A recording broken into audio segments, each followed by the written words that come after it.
Hindi mo siya napatumba mag-isa. But I can. I can do it. At meron na siyang katapat ngayon. Seth, ba't di mo subukan?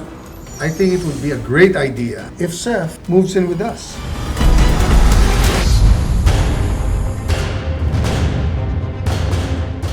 Good morning po, ako po si Zeph, yung Bakit bagong ngayon ka lang? Alam mo, pakakaltasan ko ng sweldo mo ng 1 linggo. My gosh, nauuhaw na rin ako.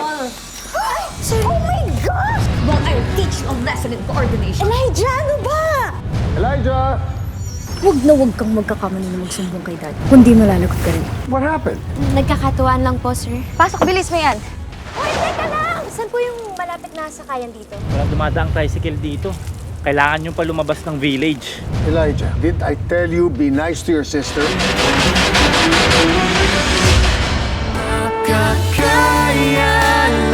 Masarap to.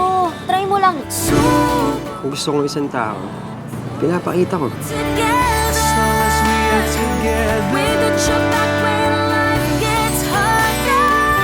Ang real tea is, sinet up lang si Sisi Zeph. Tama! Tama na to. Bakit yun naman kasing ginagawang katatawanan si Zeph? Pinagtatanggol nga namin si Zeph eh.